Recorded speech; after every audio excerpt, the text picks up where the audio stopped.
Thoppur கணவாயோட part 4 video இதுங்க. இந்த வீடியோவில் எதை பற்றி சொல்ல போகிறேன்னா, இந்த பாலம் கட்டுறதுக்கு முன்னாடி என்னென்ன ப்ரீகாஷன்ஸ் எடுத்து அந்த ப்ரீகாஷன்ஸ்லாம் ஒர்க் ஆகாமல் இந்த பாலத்தை கட்டுறாங்க அப்படிங்கிறத நீங்கள் தெரிஞ்சுக்கணும். என்னென்ன ப்ரீகாஷன்ஸ் எடுத்திருக்காங்க அப்படின்னா, 3 இடத்துல செக் போஸ்ட் ஏற்படுத்தியிருக்காங்க. ஃபஸ்ட்டு செக் போஸ்ட்டில் என்ன பண்ணுறாங்கன்னா, வெஹிக்கிளை தனித்தனியாக பிரிக்கிறாங்க. அதாவது கண்டெய்னர், லாரி எல்லாம் ஒரு பக்கமும், கார், 2 வீலர் இதெல்லாம் ஒரு பக்கமும் தனியாக ஃபஸ்ட்டு பிரிக்கிறாங்க. செகண்ட் செக் போஸ்ட்டில் என்ன பண்ணுறாங்கன்னா, 1 by 1 ஸ்டாப் பண்ணி அதோட ஸ்பீடை குறைக்கிறாங்க. 30 km ஸ்பீடுக்கு அந்த வெஹிக்கிளோட மூவ்மெண்ட்டை குறைக்கிறாங்க. நார்மலாக பார்த்தீங்கன்னா ஒரு நேஷ்னல் ஹைவேல எல்லா வெஹிக்கிளுமே ஸ்பீடாக தான் போயிட்டுருக்கோம். இந்த இடத்துக்கு முன்னே வந்திருக்காதவங்களுக்கு, அதாவது முன்ன பின்ன இந்த இடத்துக்கு வந்திருக்காதவங்களுக்கு கண்டிப்பாக இந்த ரோடு டவுனாக இருக்குங்கிறது தெரியாது.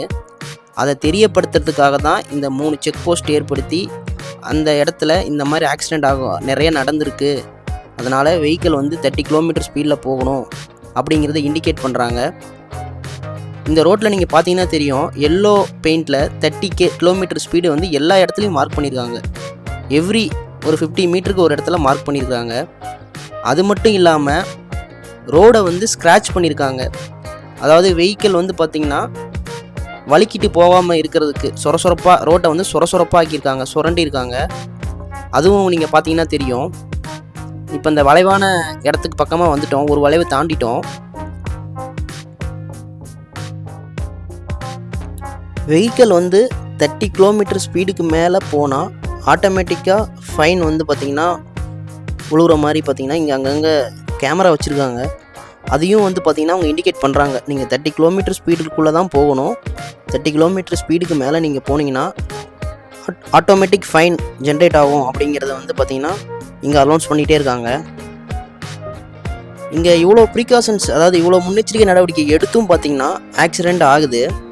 இது பார்த்திங்கன்னா இப்போ ரீசெண்டாக ஒரு 5 இயர்ஸாக இந்த முன்னெச்சரிக்கை நடவடிக்கைலாம் எடுத்திருக்காங்க. அதுக்கு முன்னாடி பார்த்திங்கன்னா ஒன்லி பார்த்திங்கன்னா கிலோமீட்டர் ஸ்பீடு மட்டும்தான் மென்ஷன் பண்ணி 30 km/h அப்படின்னு மட்டும்தான் போட்டிருந்தாங்க. இப்போ தான் அந்த செக் போஸ்ட்டு ஏற்படுத்தி அனௌன்ஸ்மெண்ட் பண்ணுறதெல்லாம் இப்போ தான் இந்த ஒரு லாஸ்ட்டு 5 இயர்ஸாக தான் பண்ணுறாங்க. பட் அது கொஞ்சம் ரிசல்ட் கொடுத்துருக்கு. நெக்ஸ்ட் வீடியோவில் இந்த பிரிட்ஜஸ் வேலை என்ன நடந்துகிட்ருக்கு, எவ்வளோ % நடந்திருக்கு, அதோட டீட்டெயில் எல்லாத்தையும் கம்ப்ளீட்டாக சொல்கிறேன். நெக்ஸ்ட் வீடியோ கண்டிப்பாக பாருங்கள்.